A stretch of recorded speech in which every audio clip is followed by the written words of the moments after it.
आपण आईच्या कुशीत नेहमीच असतो. तुमचं आयुष्य आपण आईच्या कुशीत घालवत असतो, पण आपल्याला बाप कळत. बाप कळण्यासाठी आपल्याला वेळच भेटत नाही कधी. त्याच्याजवळ 2 मिनिटं जाऊन बसण्याची सुद्धा आपली साजगीज होत नाही कधी.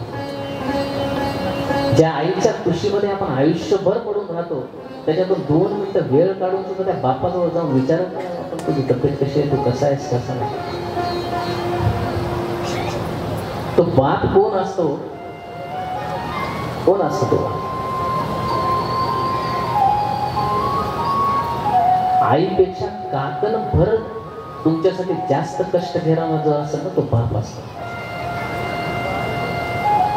आईपेक्षा 2 गोष्टी जास्त करणारा तो तुमचा बाप असतो.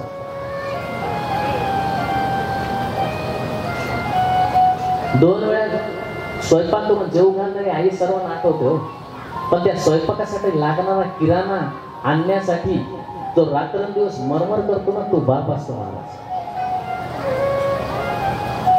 तुम्हाला लागणारं सामान घरात आणण्यासाठी, तुमची एक एक गोष्टची काळजी करण्यासाठी जो रात्रंदिवस मरमर करतो ना, तो बाप असतो महाराज. तो कधी आठवतो तुम्हाला? तो कधी करतो? आईनं दिलेला 1 रुपया दिल्यानंतर 1 रुपया देणारी आई तर तुमच्या सगळ्या लक्षात राहते. पण तुमच्यासाठी 2-2 लाख रुपये खर्च करून तुमची पात्रता नसताना घेणारा, कर्जानं पैसे काढून तुम्हाला शिकवणारा बाप लक्षात राहत नाही. ही मोठी शोकांती. तुमची पात्रता नसताना सुद्धा तुमच्यासाठी लाखो रुपयाचं कर्ज घेऊन शिकवणारा बाप तुम्हाला लक्षात नाही. 1 रुपया देणारी आई बरोबर लक्षात राहते. तुम्ही नोकरीला लागल्यानंतर सगळ्या गावात पेढे वाढणारी आई सगळ्याला माहित आहे, पण तीच नोकरी लागावी म्हणून त्या संस्थेमध्ये 25-25 लाख रुपयाची बॅग घेऊन जाणारा बाप तुम्हाला दिसत नाही हो कधी. दसरा असो, दिवाळी असो, कोणत्याही सणवाराला तुमच्यासाठी कपडे घेणारा, पत्नीसाठी साडी घेणारा, मुलांसाठी ड्रेस घेणारा, पण स्वतःच्या फाटलेल्या सदऱ्याला ठिगळ सुद्धा न लावणारा बाप कोणाला आठवत नाही.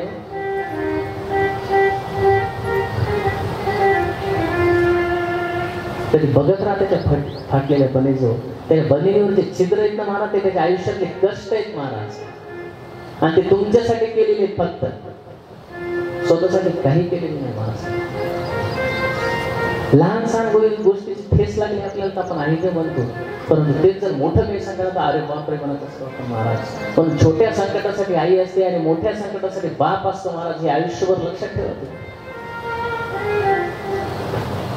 आईवर कथा करणारे, आरतीवर कीर्तन करणारे, आईवर बोलणारे लाखो महाराज बसले, पण बापावर बोलणारा एक माणूस भेट नाही.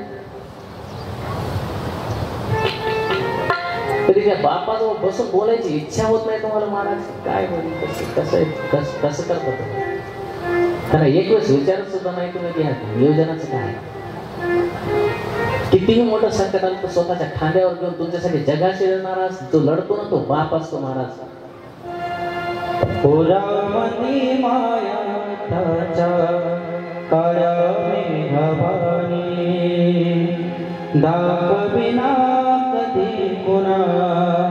डोळ्यातल पाणी, जिजू जिजू संसाराचा गाणा हाकला, पोटामध्ये हसू जरी कणा वाकला, गडीभर तो थांब जरा, ऐक त्याची धापर, लई अवघड हाय गड्या, उमगाया बापर, उमगाया बापर, लई अवघड हाय गड्या, उमगाया बापर, उमगाया बापर.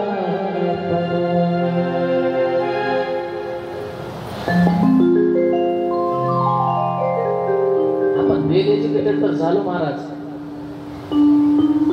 पण वेल कल्चर्ड झालो नाही. आपण भरपूर शिकलो, परंतु आपल्याला संस्कृती जपला नाही, आपले घर पण जपता नाही आलं महाराज.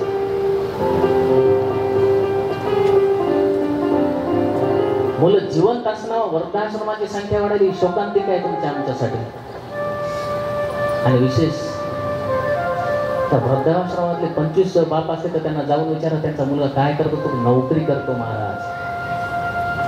पण मला अभिमान आहे माझ्या शेतकरी पुत्रावर, माझ्या शेतकरी पुत्राचा एकही बाप वृद्धाश्रमात नाही.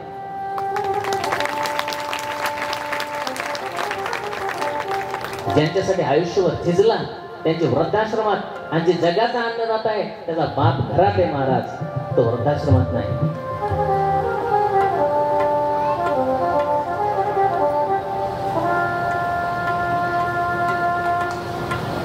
आयुष्यात 4 वेळेस रडतो महाराज.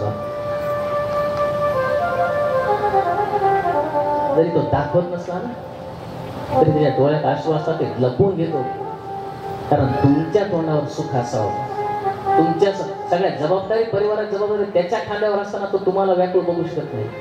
आणि तो खचला तर सगळा परिवार खचल हे त्याला माहिती असतं. मुलगी सासरी जाताना रडणारी आई सगळ्यांना माहित आहे, पण मुलीचं लग्न ठरल्या पहिल्या दिवशी रडणारा बाप कोणाला दिसत नाही, ही मोठी शोकांतिका.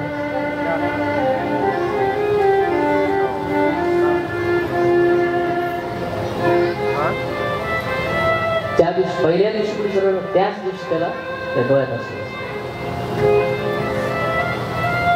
दुसरं सासरी जातात. तिसरं ह्याच मुलीच्या आयुष्यात तरुणपणी जर काही दुःख आलं, काही चुकीची घटना घडली तर सगळ्यात जास्त रडणारा बाप असतो. 3 वेळेस मुलीसाठी रडणारा, एकदाच मुलासाठी रडतो. 25-30 वर्षाच्या पोटाच्या गोळ्याला कष्ट करून सांभाळलं, तो आज तुम्हाला आरेरावी करतो आणि तो तुमच्या चेहऱ्याकडे बघत नाही, तेव्हा एकदा बापाच्या डोळ्यात असं.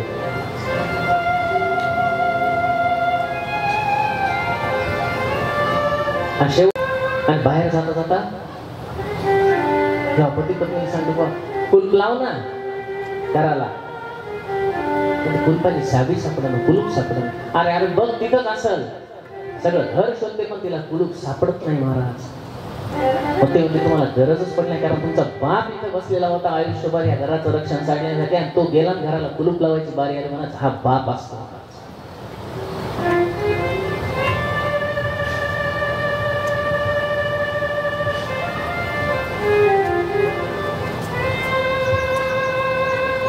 आयुष्यभर 70 वर्ष त्या शेतामध्ये राबणारा बाप असतो, आणि त्या 70 वर्ष राबत असताना त्यांनी जे बैल आणि जे गुरंढोरं जे पाळलेले असतात ना, त्यांना जरी आवाज दिला दुसऱ्याच्या ह्याच्यात दुरा सोडून जात असेल तर तो बैल सुद्धा परत येतो, पण 25 वर्षाचं मूल परत येत नाही ना, तेव्हा त्याच्या डोळ्यात अश्रू येतो महाराज. तो बाप असतो महाराज.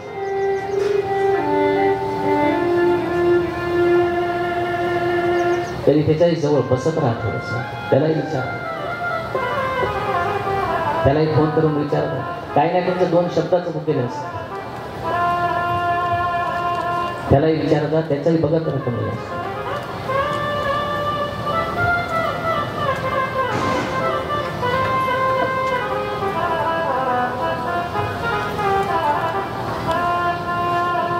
आणि अशा श्रेष्ठ बाप आदरणीय रेवणप्पा तमशेटे यांचे 2 सुपुत्र